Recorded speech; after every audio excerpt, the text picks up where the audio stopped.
Thank you, Liz. So thank you everyone for your presentations, and I am going to open up the floor for anyone to ask any questions that they have. Just two that we would like to start off with, and this is pertaining really to COVID and SAT testing. So I think if MSU could answer this question for me, because there are persons with COVID, obviously SAT testing, taking the test was not quite possible. So will there be some flexibility for anyone who's interested in the US to study about SAT testing? And my second question, actually you can answer this one first and then I'll come to the second one. Okay, so I can only speak for MSU Texas. So if you're wanting to study at MSU Texas this coming spring 2021 or fall 2021, we waive the SAT or ACT requirements. So you don't need that for admittance for spring 2021 or fall 2021 because we understand the COVID situation.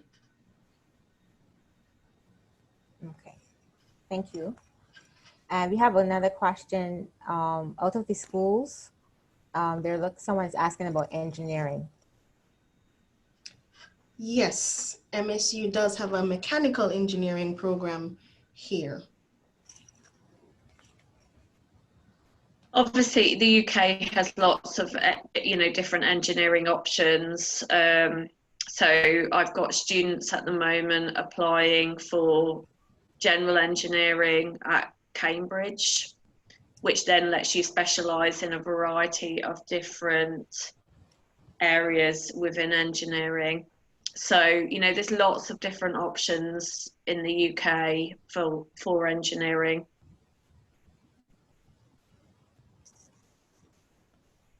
So for one thing, I would tell persons to remember when it comes to engineering, and it depends on the country that you are considering. And I know that Canada is a very popular destination for Caribbean students at this time. When it comes to your subject choice selections, particularly at CSEC going on, if you're going to go on to CAPE at some point, persons tend to drop math after completion of CSEC mathematics. And so this can be a bit problematic if you are looking for direct entry into undergrad degree program for some Canadian institutions, particularly universities. You are required to have CAPE Pure Math. And I know persons ask questions about CAPE Integrated Math or CAPE Applied Math. That is not the math that they're looking for. They are looking for pure mathematics. So what I usually recommend students to do is upon completion of CSEC math, particularly for those going for engineering type programs, any kind of biomedical science, biotechnology type, biological sciences on the whole, or health-based programs, and you're looking at those areas and you're considering Canada as an option, and you will learn this in next week's webinar, which is specific to Canada. Dropping math after CSEC is a no-no. And that's something that you can continue. I know for the US, you have some flexibility where some students may be able to use the strength of their SAT scores to do that. Some schools might not necessarily need CAPE Pure Math, but some schools might require you even for SATs. And I know that there's some flexibility of SATs going by. Before COVID, they would ask for subject SATs for some engineering programs, particularly highly competitive schools. And in fact, I've seen some UK schools even ask for pure math. So that is something that I think persons need to be mindful of. Yeah, maths is pretty important for engineering. Yeah, we have another question here. This is for you, Liz. Yeah. If a student has done a higher national diploma, can they do their final year at their university? So, I mean, this would be looking specifically at the kind of student's background and, going through. So, very happy to kind of pick that up on a sort of one-to-one, because, I mean, every university has slightly different entrance requirements, and the same for different courses. So that would be something looking at the specific, you know, the kind of percentage they've got, the grades they've got, and seeing what fits really. But, you know, there are options when someone has done a diploma, you know, to do a kind of top-up program. It does also depend on the course they want to do as well. But yeah, please, you know, if there's a specific inquiry, get in touch and we can have a check through.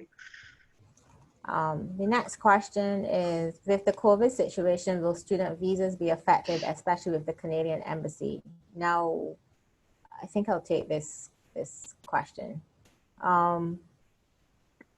So right now, if you are looking specifically at Canada, there's nothing stopping you from submitting an application.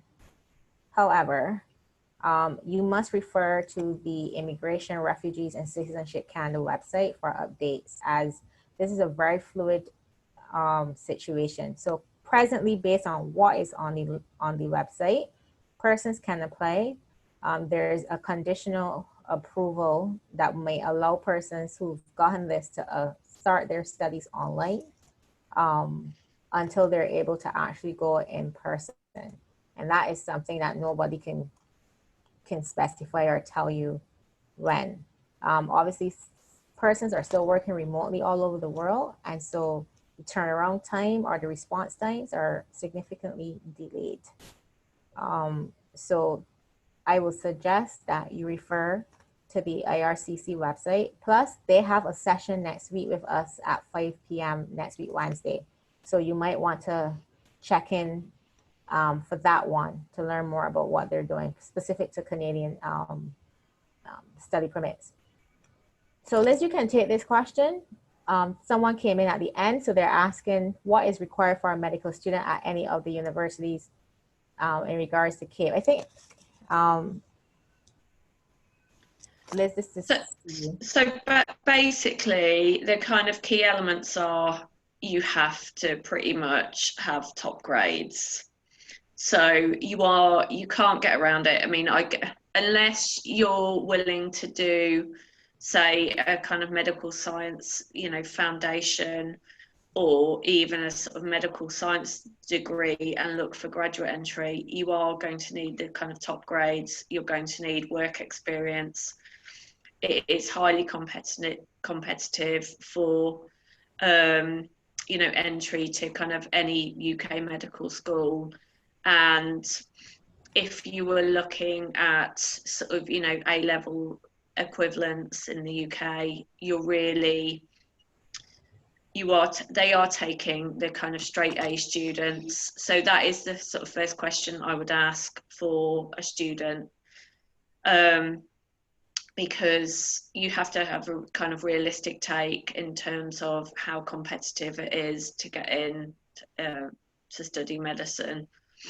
And, you know, from that aspect down, things like, you know, your work experience and how you kind of put your application together in the context of your personal statement is really important. And then obviously either the kind of UCAT, BMAT test, depending on which university options you're going to apply for in the UK. I mean, we sometimes help students look at entry for medical degree programs elsewhere in Europe. And there are other options, but I don't think any of them are, I want to use the word easy.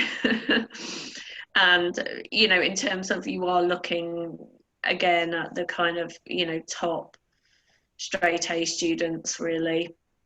And, you know, similar aspects. So I hope that answers your question.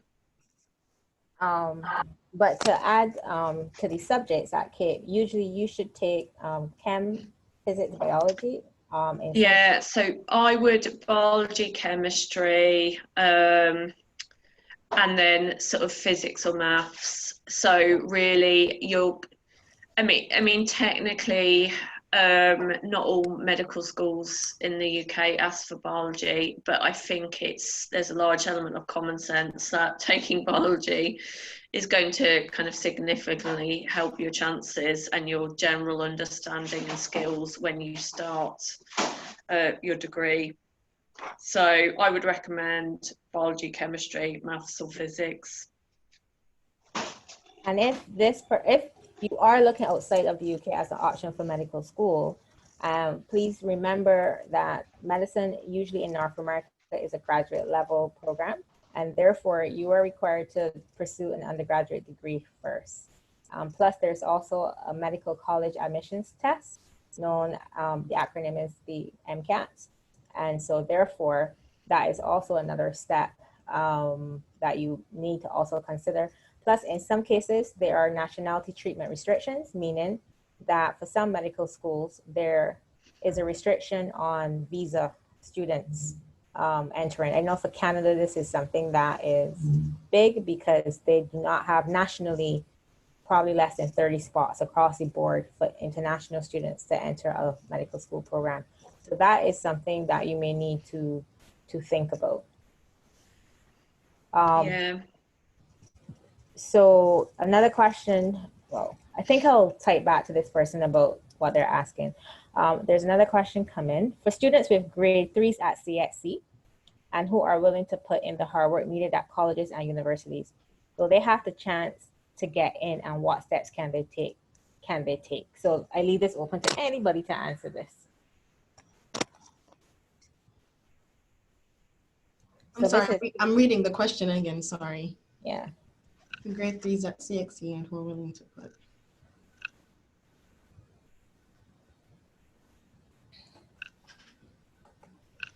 Okay. So if you're trying to come to MSU, and I'm guessing CXC as in CSEC level or CAPE level? CXC, I guess I'm assuming all levels are CSECs are. I think generally when people say CXC, they mean the CSEC. CSEC? Okay, I just wanted to make sure. So, so that means you're coming out of high school, and because it's a foreign examination board, and at MSU the admissions office doesn't understand foreign coursework, you would have to undergo a credential evaluation by a third-party evaluator, and based on what they say on your grades, they'll give us a general understanding and a GPA, I guess, or a grade for your transcript that you send to us. And from there, we'll base your admissions off of that. And to get admitted to MSU, you have to have a 2.0 GPA or above to be admitted.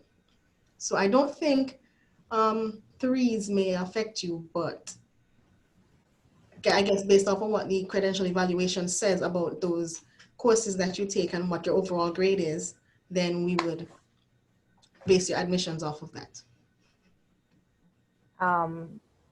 For Canada, for example, since there's not a Canadian presence here, if you're talking about Caribbean secondary examination certificate results, then your option would be colleges. And so 3s would, depending on the program that you're looking at. So if you're looking at anything health-based, that might be a bit difficult because, for example, of course, like practical nursing, they only want 1s and 2s. Some engineering programs will only want 1s and 2s, so it depends.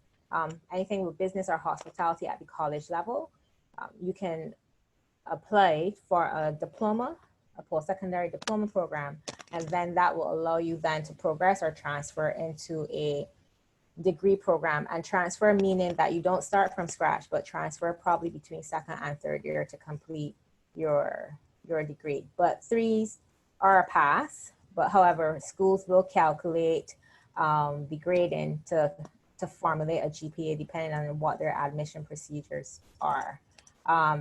And just quickly, if you are considering the UK, if you're only coming in at CSEC, then you will need to do a pathway program, which is a foundation year. So what we will call in the Caribbean like a prelim year. This will probably get you into a pathway program. And then from there, you can progress into an undergraduate degree program. Some other destinations, you will need something more than CSEs. So you will have to go a little bit further. I hope that helps. Next question. If applying as a mature student to an exercise science degree program and did not do math, are there any options to help with that?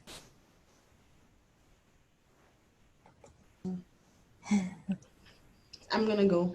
So for MSU, for sciences, if you did not take math back at your old college or your old school, you're gonna have to take the math here. So they're gonna take you to different stages. Well, before you even get into the math class, you're gonna have to take a TSI. That's an examination that the state of Texas requires students that are coming from the Caribbean or even other international students to take. And then they'll test you for math and English. And based on how you do on those tests, they would place you in math and English classes. And then you would work your way up from there, as well as you'd have to take the required math classes on the degree plan of your science major or science degree. And I know for certain majors, so for instance, I know for biology, some students have to go as far as Calc 2 and some don't. In terms of for engineering, well, it's not engineering, but some students have to go up as far as to Calc 2 and Calc 3, or some students test out of that based off of the coursework they did back home. But if you didn't, there's always room for you to do that here at the college. Also, what you may want to consider if you're a mature student, you can take a math supplement online. There are some online high schools that offer what will be accepted by some universities and colleges as a math course.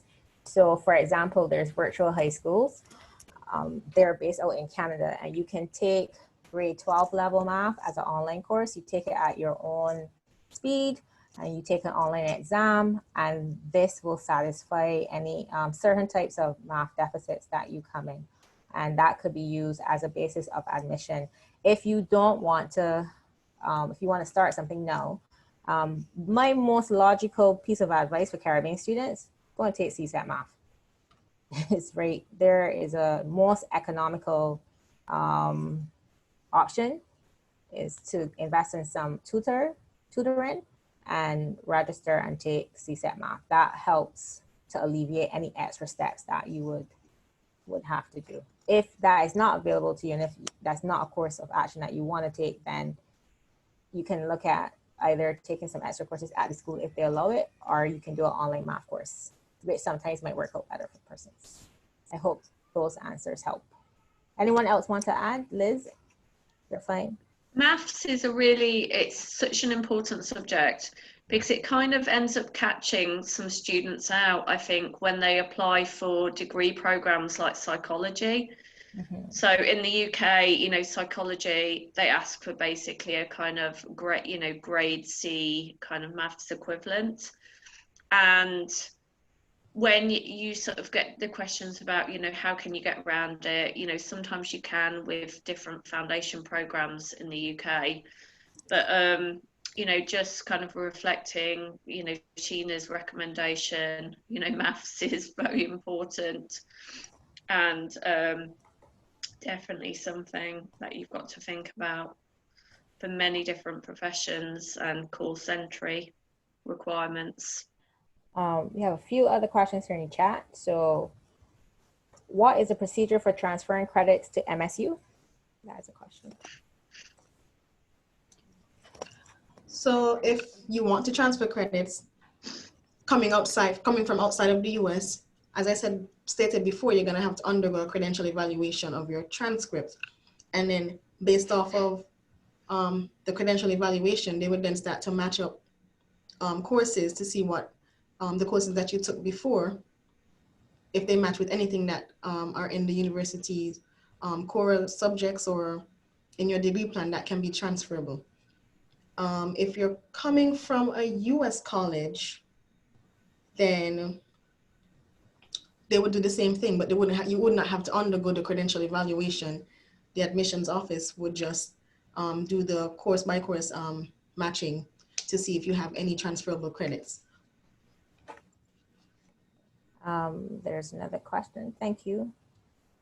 I want to major in nursing at a US university for next year. Are scholarships available?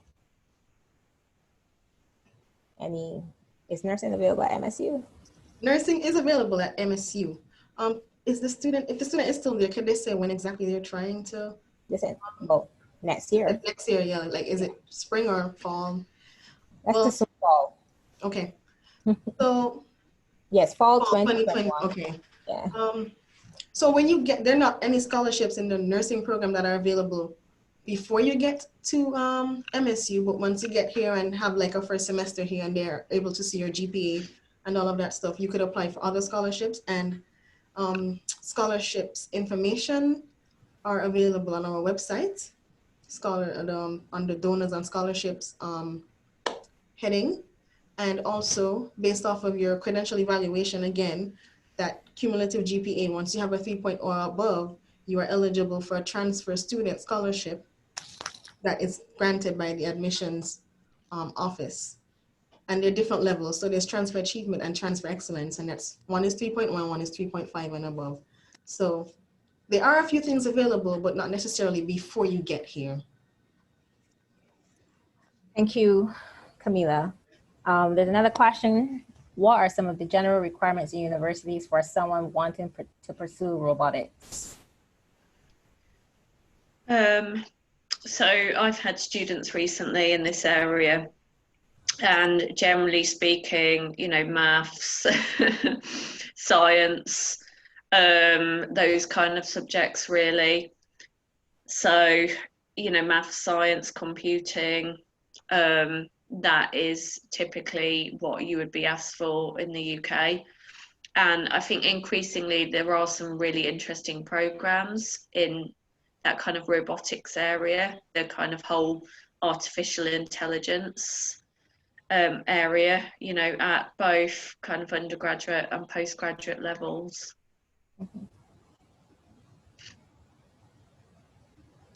What I would suggest too is robotics is really specific, and I'm not sure at what level of study that you are considering that.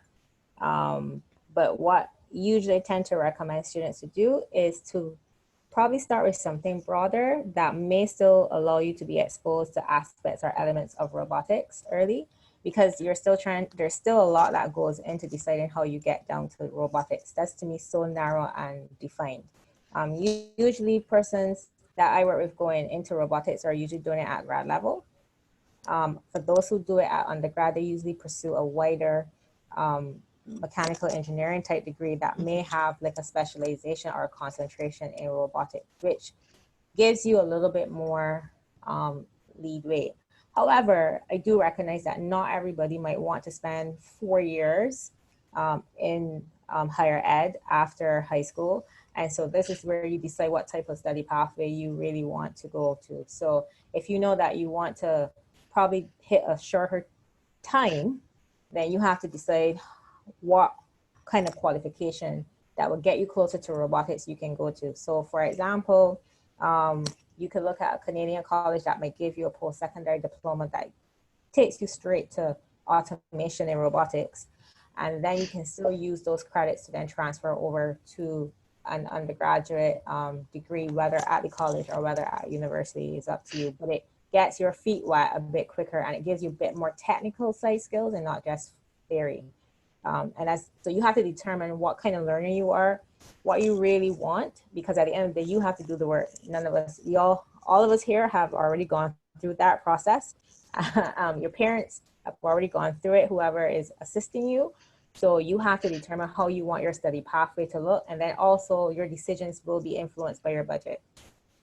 So that is something that you need to consider, where you are academically, whether through qualifications or looking at your learning styles and the best environment for you to be a really great student, what you want career-wise, and then the money. The money always helps to shave away how, when, and where and why you're going to do things. Martin, I think this is for you. Bacon and pastry. Someone wants some insight into that? Yeah, sure. Stefan. Can I just read the question again? Can I have a little insight into Okay. our pastry program, please? Okay, sure. So baking and pastry is obviously a big part of the holistic culinary arts degree at BHMS. At BHMS, the culinary arts degree comprises 3 years. So in year 1, you're going to be doing fundamental pastries and breads and that kind of thing, as well as obviously hot kitchen, cold kitchen, the basic sauces and soups, etc. Then when you get to the bachelor's degree level, it's a little bit more advanced if you're thinking about going into niching down into pastry, to be, for example, a pastry chef. That's going to be good for you because we do have master classes in chocolate, as well as molecular gastronomy techniques that are very useful if you're a pastry chef as well. So you do get a good foundation in baking, as well as in pastry and chocolate work. Thank you. Sure. There's another question. Does experience in the field of job experience in the field of study give you an extra edge to be accepted to a degree?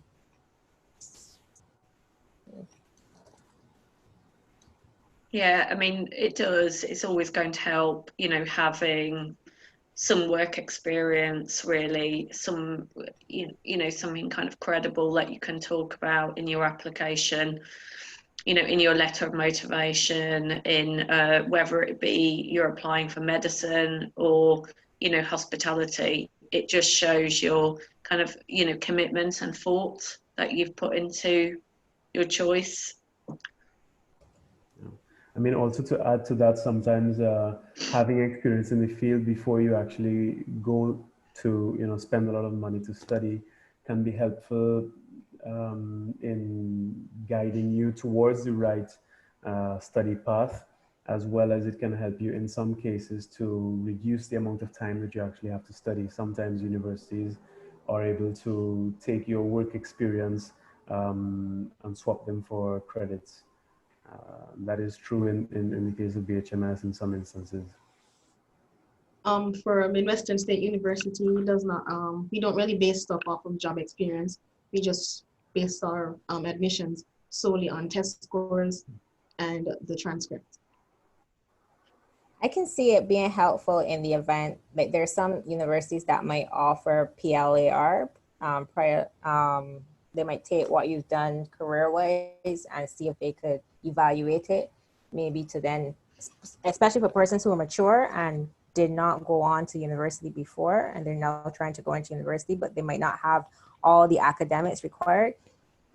We do have some universities that might assess the work experience to use that as a basis for admission. So it obviously it depends on the school, the program, and where you're looking at studying. So I hope that that answers your question. One last question before we sign off for tonight.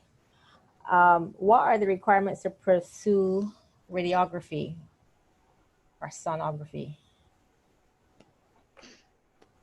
It will be sciences again. So it will be back to your science and math subjects. Yeah, it would always go back to that.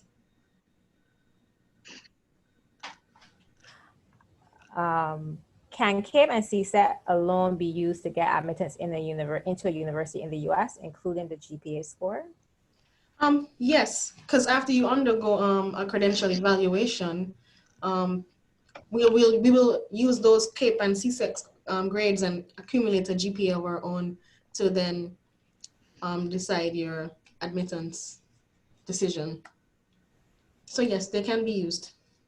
Okay, so I have two more questions. So there's a student that is looking at the setup of doing studies online for 2 years and then transferring on campus for another 2. Is that something that is possible? And I'm asking that in a way, if it's normally like that, or if in the time of COVID, can that happen? Well, it's happening more and more. I mean, in the UK, a lot of universities at present are kind of teaching, they're calling it a hybrid system.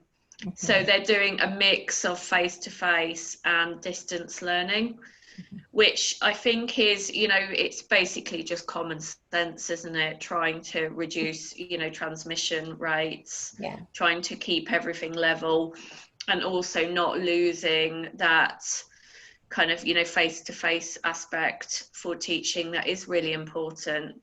Although there are universities like, you know, Cambridge in the UK that's just basically doing online teaching this year. So I think increasingly we're going to end up in a kind of, you know, learning environment for higher education in general, where there are going to be a lot more choices out there for students in terms of, you know, distance learning, blended learning, you know, various options. And, you know, we're lucky that we're at a point where there is so much effort that is being put in to, you know, different kind of learning methods. So I think, yeah, there's lots of possibilities. Just like the UK schools and Midwestern State University has adopted somewhat of a hybrid system as well, but it's going to also depend on your degree program, because if you're studying nursing, you're going to have clinicals and you can't do clinicals online. And if you're studying radiology, you're going to have all those clinicals and you can't do clinicals online. So it all depends on your degree program as well. Yeah, thank you for that. There are graphic design degrees available at many institutions. What I would suggest to you, if you're looking to get started, you can visit any of the CUTFAS school directories where there are dedicated pages to all the schools, and they list their signature programs, and then there are links for you to go on to look further. You can start your search there, and you can stay abreast as schools have their own individual school sessions. And this will be happening between September and running down to November 16th. So there's plenty of options for graphic design, whether in the UK, whether in the US or Canada, or some of the main destinations that will be showcased and highlighted throughout this CUTFAS online season. I'm going to bring everything to a close. So let me first thank our panelists for joining us today to kickstart the first set of webinars for CUTFAS online. It starts off at September 14th and runs all the way down to November 16th. And this is a dedicated platform for Caribbean students who are still looking for higher education options, or even at K-12 for boarding school options abroad. We know that we can't face-to-face right now, but this is still a dedicated platform to you. I'd like to thank all of you who have been very patient. I know we had a late start this evening, but thank you for staying with us. And thanks for all the information that's been shared, and I hope you found everything helpful. So thanks to BHMS, Midwestern State University, Liz at UniDirect in the UK. Thank you for joining us, and I know that is quite a few hours ahead of us, so I know sleepy time is coming shortly. So for those of you, keep checking the Student Center's platform, www.thestudentcenter.net. That will take you to all of the school directories for CUTFAS online. You can actually choose to connect with schools there, so you can fill out any of the contact forms, put your information in, and a representative should be in touch with you once they get your information. So thank you all. Keep with us. There are more presentations coming this week, and presentations from the individual schools will be streamed via Zoom and also on our Facebook page. So continue. If you are not on our Facebook page, you can join us on Facebook. So have a good evening. Remember to stay safe, wear your mask where necessary, sanitize. Let's remain COVID-free. Thank you all. Thank you for having us. Thank you, everyone. Thank you. Thank you, everybody. Bye.